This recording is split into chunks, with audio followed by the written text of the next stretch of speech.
Which of your practices are alive and which are hollow shells you maintain out of habit? I don't think I have any don't. maintained out of habit. I would just say I don't think I have any that are hollow shells or that I maintain out of habit. But my sense of things is that that's the kind of answer one gives by reflex without really thinking hard. sufficient introspection. So I can't think of any. Yeah. I mean, one thing I do out of habit, I guess, I carry this rosary, and I've been carrying one for I don't know how many years, but I don't know. I don't think of it as something hollow. No. It's just I don't know. I mean, for years and years I used to carry a little stone. I'd pick out a little stone like you would get a smooth stone from a creek or something, and so I've carried some little token in my pocket for as far back as I can remember. But they seem meaningful in some way. Well, then I guess it's not hollow, right? Right.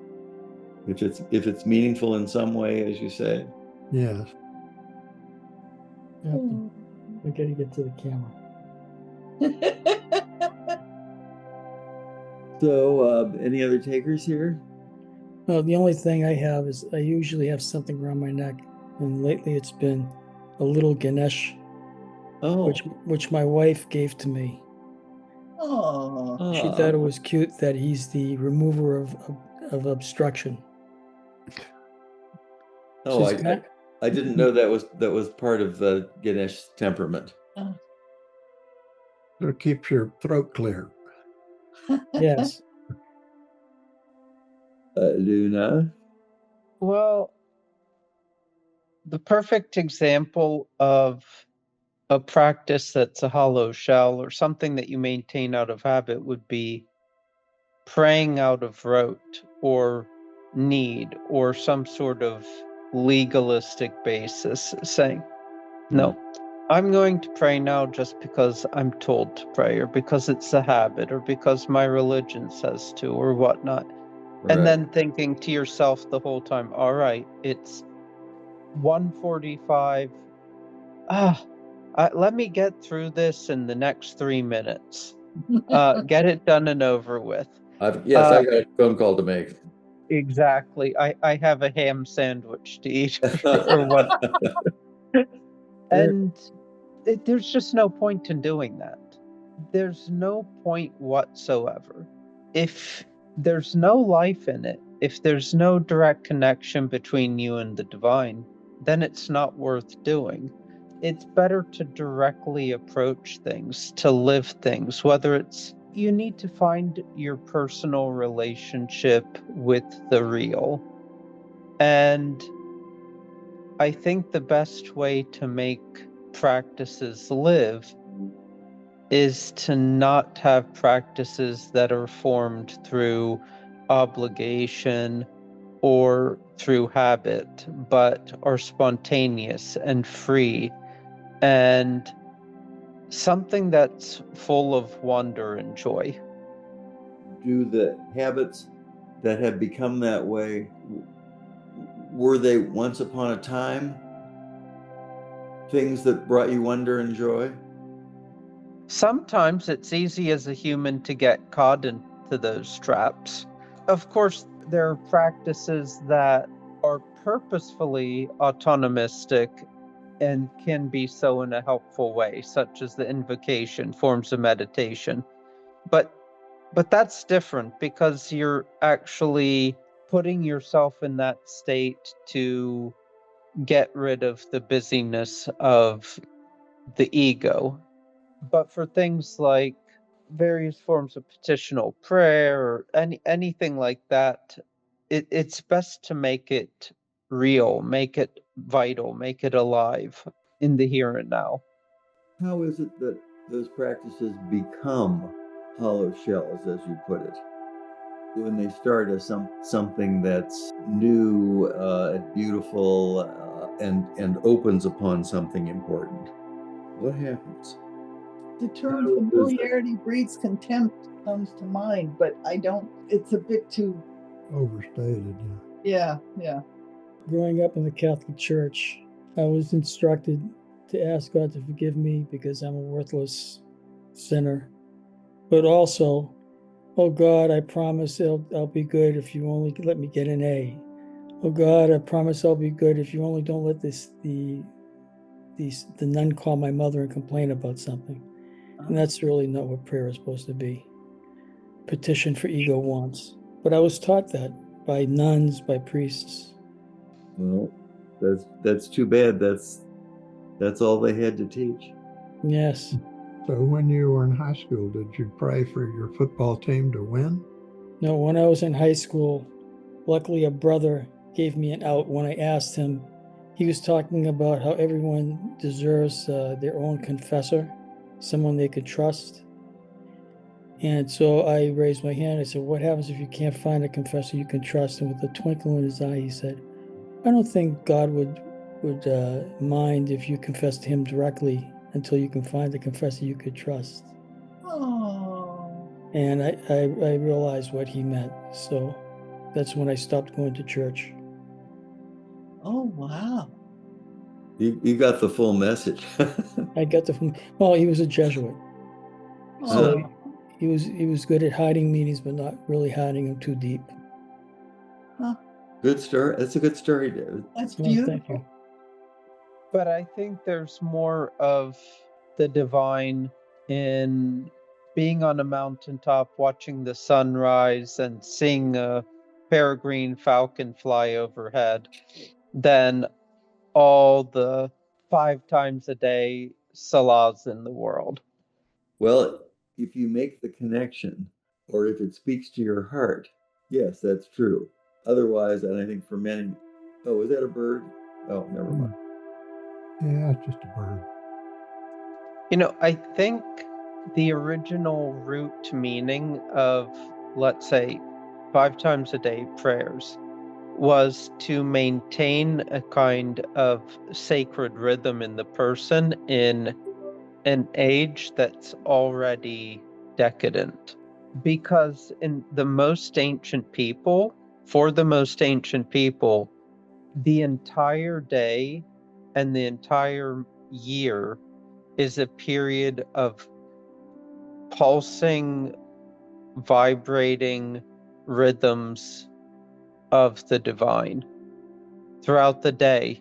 Everything, you know, for early people who have their entire lives dictated by the seasons, by the weather, by everything, you know, you cannot help but be in tune with the rhythms and cycles of divine humanity. But as we become more and more and more and more extracted from that, we need to be reminded of these various cycles. I was thinking if you lived in a situation like a tent out in, instead of the kind of houses structures we tend to live in now, but if it were something more open, you would see the sunrise more often and the sunset, and that would be a lot more. I mean, as it is, I only occasionally see a sunset and very seldom a sunrise, very seldom. Well, to Luna's point, I mean, one of the things that I like about Bali so much is that culture is pretty much intact. And you think most of the population sees daily life as something that just happens between prayers or festivals or holy days. And that's pretty much true for everyone. And one sees their practice of honoring the divinity so often and in so many places. Yeah, the little dishes with flowers and rocks. Yes, and right. offerings everywhere. You see them everywhere, just Right. scattered about. Yes, and just watching the various visitors to temples at times of day, it's an alive tradition, and one doesn't have the sense that it's what were Luna's words, hollow and empty. That's hollow, isn't it? Yeah, empty. Anyway, where were we? We were Trying to see if we should go to the next question or dissect this one further. We can go on to the next question, which Yeah. is, what ancestral voices speak through you, and do you welcome them or resist them? Oh, wow. And I'm thinking while asking this question, it would be great if Philippa was here. Oh, yes. You have a lot to say about ancestral voices. Anyway. And I have almost nothing to say about ancestral voices since I knew none of my ancestors, including my grandparents. Well, but to what degree have you inherited, their culture? I'm not sure. I mean, when Luna says ancestral voices, I think she's meaning ancestry, in what sense do you feel German or a Daytonian? I didn't feel it at the time, but looking back, I can see I kept stumbling into travel. The Portuguese were traveling all over the place for centuries. And at the drop of a hat, I put everything down and went to Mexico. At the drop of a hat, I put everything down and went to New York. At the drop of a hat, I put everything down and went to California. And it wasn't obsessive premeditation. It's just something that happened. And I always wondered about that. Some other people in my town just never left town. They're like homesteaders. What was your town? Lowell, Massachusetts. Oh, wow. The former Been textile there. capital. You've been there. The former textile capital of the country prior to the Civil War. Oh, didn't know that. After the Civil War, the farmers figured it'd be better to do all the textile stuff down south to save time and money. Oh, wow. And that's why they grew the cotton anyway. Yeah. So it's Lowell slowly started dying at that point. Interesting.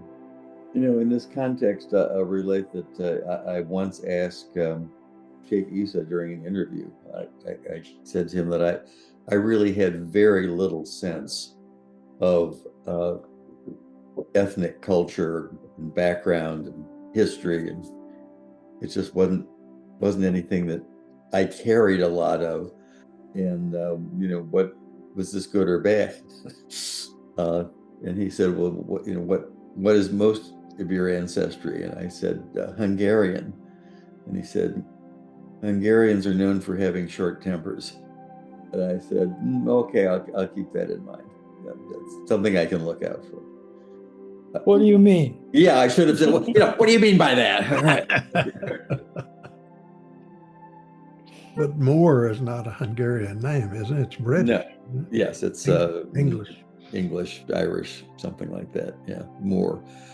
Although some would take it back to Muir and the Moors of North Africa.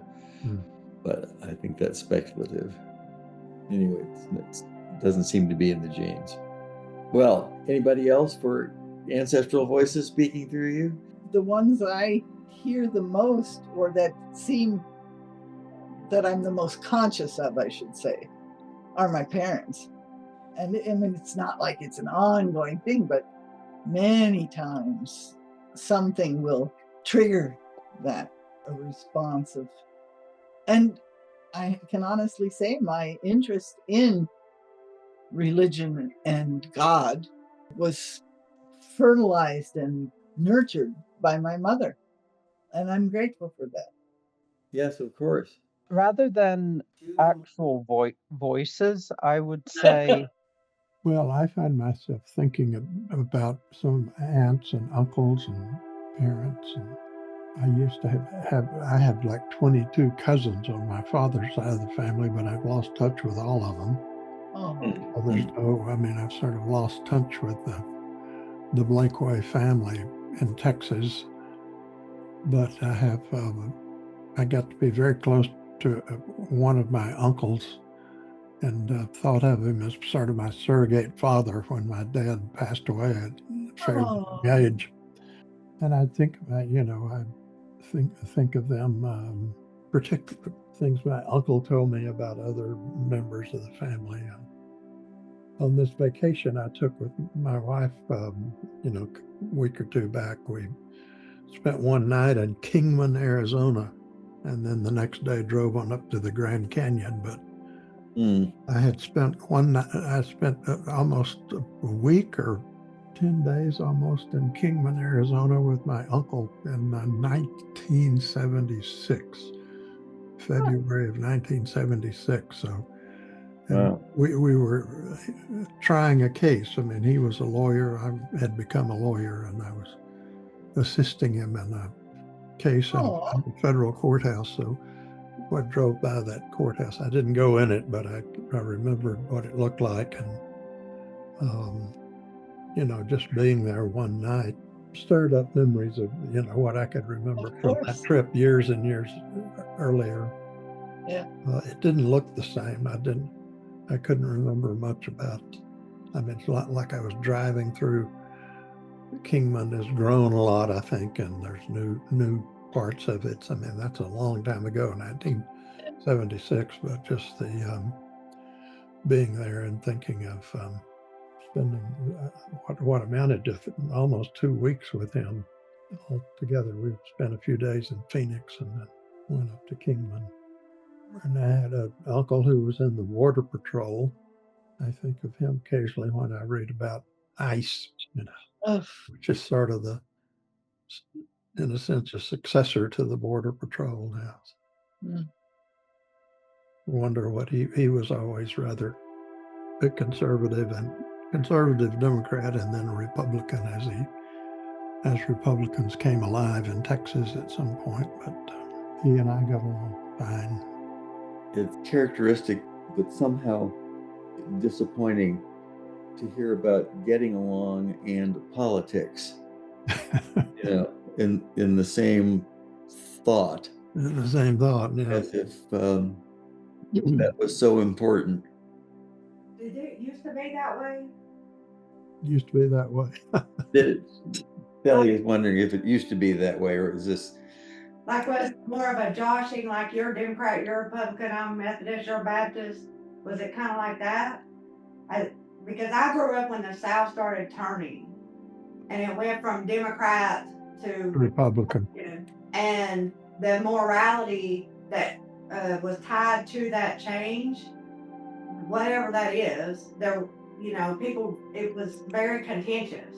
So I grew up with, everyone loved Ronald Reagan, and then they had this morality thing tied to mostly about abortion.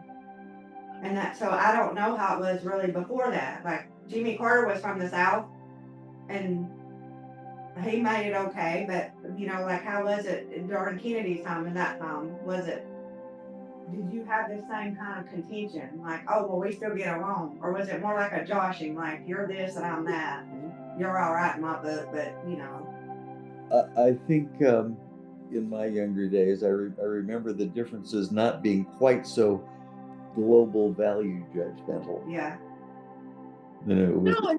They prided themselves on actually working together on issues that were important to them, so that they could make progress on things that they knew were good for and important for the American people. And this is a far cry from where we are now. And there were known politicians who prided themselves on working with their friends on the other side, people that they knew could be negotiated with. McCain was one of them. Right. Yeah, that's right. But now, as I was saying, it seems to be a global value judgment. It seems, if I remember correctly, there was a man named Tip O'Neill. Yes. Oh, yeah. From Massachusetts. And he was, I think, Speaker of the House, Democratic. The House had been Democratic for years and years and years. But he was friends with Reagan, and they would socialize together, and they were proud of the fact that even though they had different opinions politically, It didn't affect their personal relationship, and there were lots of politicians who made that known. That, oh, well, yes, I disagree with so and so, but he's a fine man, and we got along just fine. But that's changed. Seems to be a long way from where we are now. It's become much more personal, I guess. Well, and that's all from Trump, because he even has a hissy fit because the Democrats won't applaud for him. And he speaks about it. It's ridiculous. But people treat it like that's the disease. It's just the symptom of the disease. Yeah. I mean, this kind of stuff is happening everywhere in the world, and there's a kind of discourse and toxicity in the world, and a lot of it is really due to things like social media.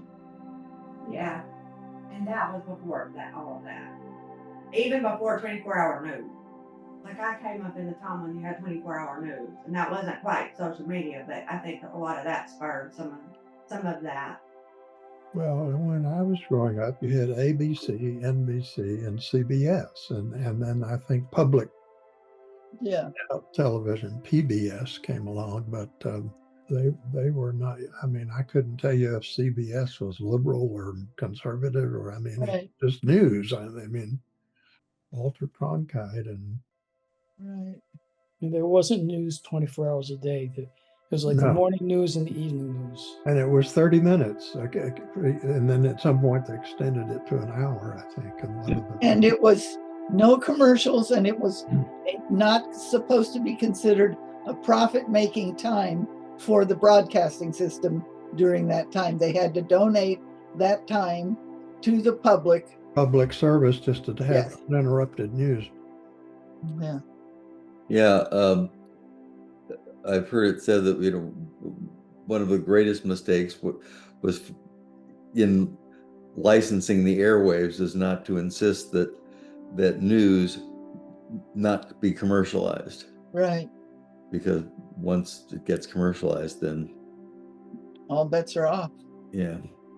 Well, and they saved themselves from a big fine by pointing out Fox News is entertainment. It's not news. Right. Even though news is right in their name. They lied. Oh, Fox News. Which is the norm these days. I mean, I read stories about how people say it didn't really start with Trump. It was really going on before, and then they'll name the patriots that revolted against Obama and say, well, that was racism mostly. And then somebody say, well, Newt Gingrich really started it back in 1994. And there was some distinctly different hostile tone in the way Gingrich operated that was different than the predecessors in Republican leadership. But it really does come down to media, whether it's Facebook or it was the 700 Club and Billy Graham, or it was that great prototype of Facebook, the Munich Beer Hall. Tell us more about the Munich Beer Hall. And how it relates to Facebook? This was how people exchanged views? It was a way for someone to present views and have a very large number of people get a mirror image of those views imprinted on their cerebral cortex, and then for them to go around and spout those vile views to other people. It was a kind of live form of what we're seeing now. It just was a forum. It was just not a virtual forum. But anyway, enough of the politics. Sorry. Just to finish up question 2, I would just say it's not so much that any voices speak through me, but more of a feeling. And because I have like half of my ancestry is northern and half of it's southern, and they're pretty much rebelling against each other all the time. You mean, when you say northern and southern, you mean northern European and southern European, or you're referring Yes, to U.S.? yes. No, European. So, yeah, half of my ancestry is northern, i.e., German and Welsh, and the other half is southern Italian, which can trace its roots back to Greece. My sister actually did some DNA analysis, and it's interesting. We thought it would find a bunch of Italian DNA, and there's almost no Italian DNA. It's all Greek DNA. Oh, interesting. So I suppose we're all just Trojans.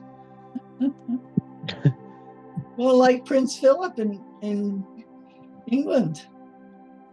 What about What Prince? about Prince Philip? Well, he was Greek, not really that much else. And they called him coming from Germany, but they were Greeks who exiled. They were Greek royalty that were exiled. His family. This is the royal family? Yeah, well, Elizabeth's husband, Prince Philip. But you know, when I'm in a southern country, I want the cold. I want the mountains. I want logic. I want order. I want discipline. I want cleanliness. But when I'm in a northern country, I want fire. I want the sea. I want blood and life and chaos. And it's something that I can tangibly feel. Wow, that's amazing. Is this more than personal? Can you see these characteristics in cultures? I really can. I mean, it's sometimes hard to notice in America because it's all mixed up. Oh yeah. But I can definitely see it. Like there's a kind of Greek or Spanish or Southern Italian mentality, but there's also a kind of Nordic, Germanic, British, Welsh mentality that's really, really, really stark if you look at it. And I'm not going to say it's the blood. Maybe it's culture, maybe it's upbringing, maybe it's the language. I don't know, but it's interesting because Saturday I was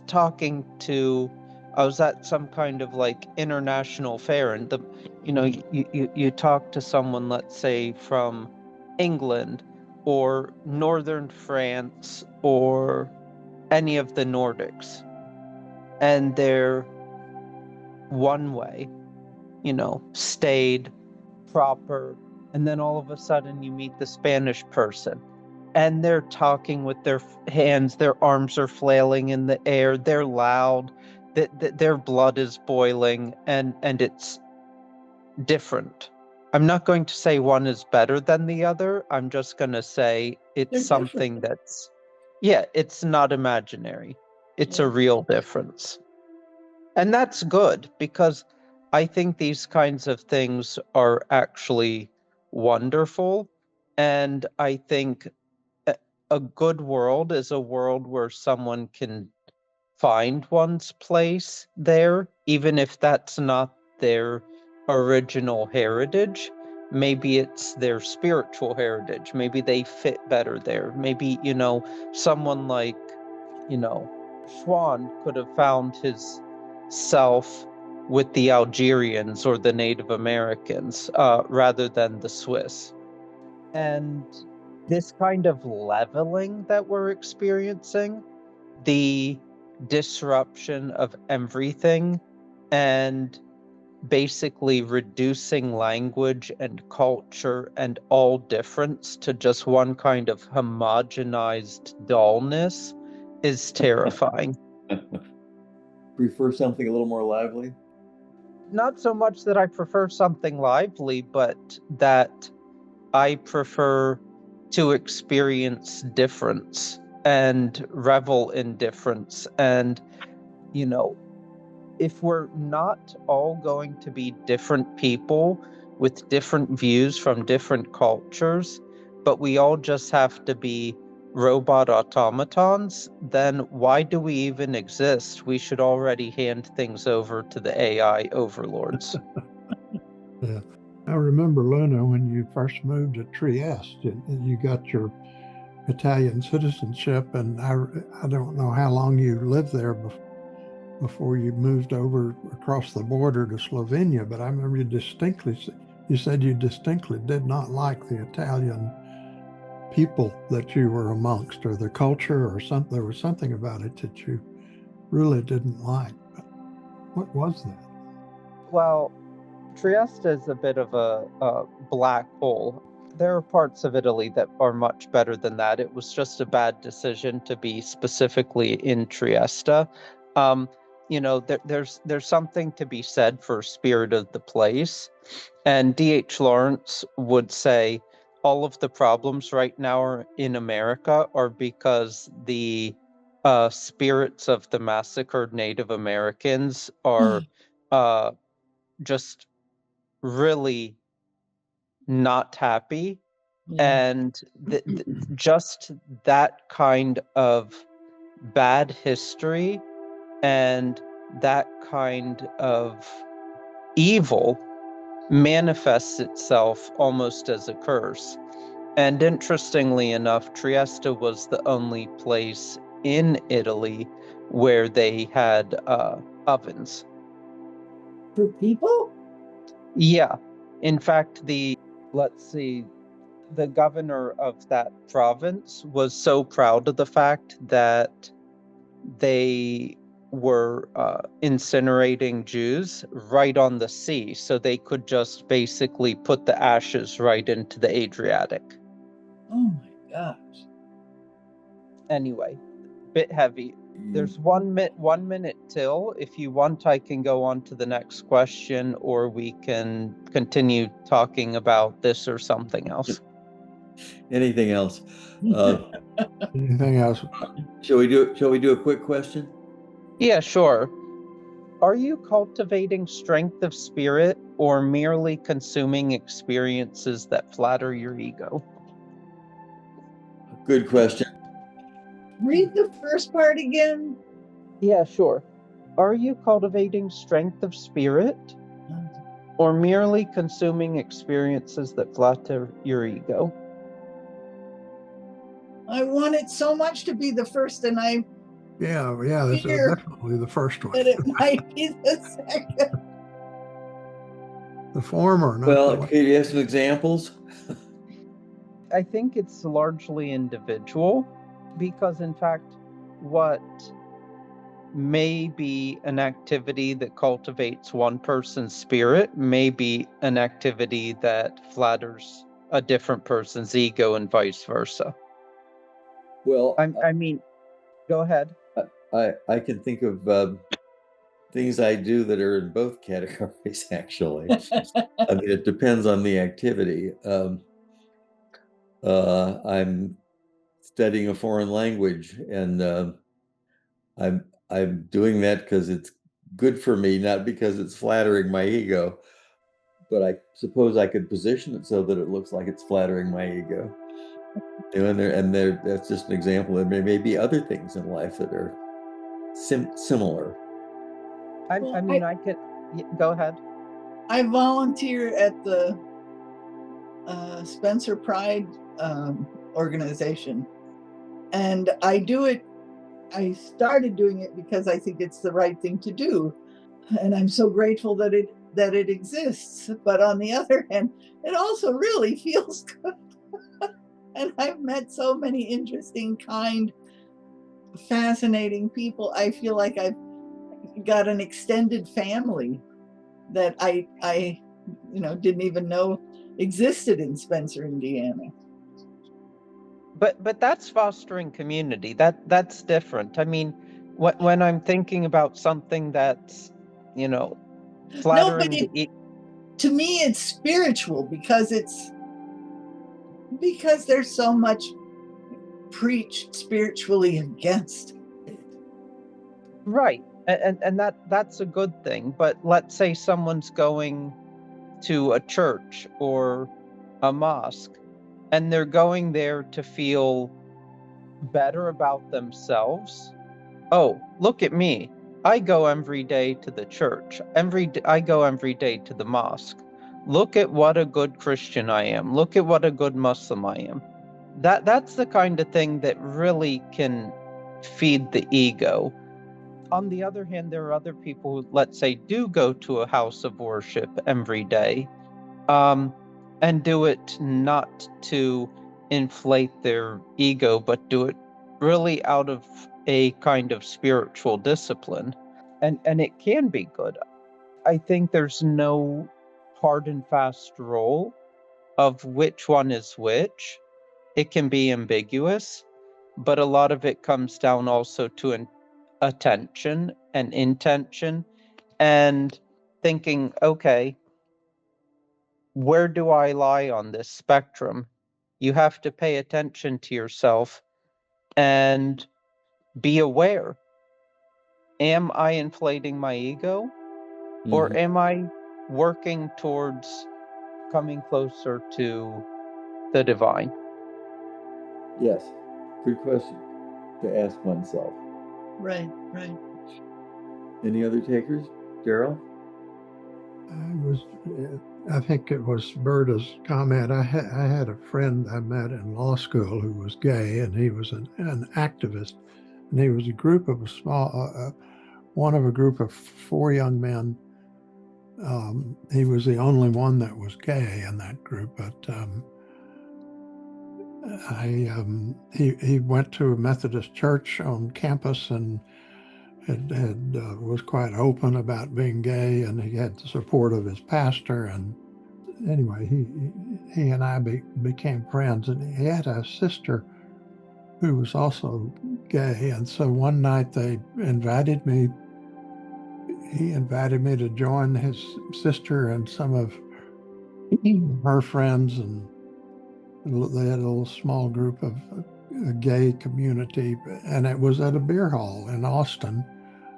And they sort of, how you say, let their hair down. They kind of talked, I think, as they would normally talk, and I just remember thinking it sounded so gross at the time to me that it was, but it was a different culture. I mean, and I had that sort of glimpse into it. But I mean, I stayed in touch with him even after I moved up to this area, the DC area. I would visit him on trips back to Austin, and he eventually died of AIDS. And he said he had a male partner for the last 10 or 15 years of his life, and he told me, he said, unfortunately, he caught this AIDS not from his partner, but from a one-night stand somewhere, however they say that. But it was, I don't know how it relates to the question, but just started thinking about it when Berta.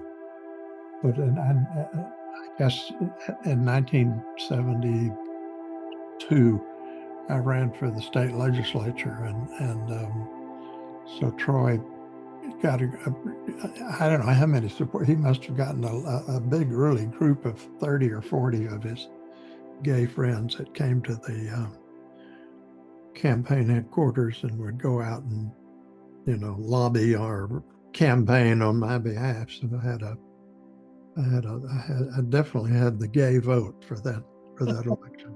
Oh. Yep. Oh, and I think Pete Buttigieg is just the nicest, most intelligent, and I would support him as a politician no matter what he ran for. I agree. It seems to be really smart too. Yes. Yeah. Yeah. I mean, all good things. Yeah.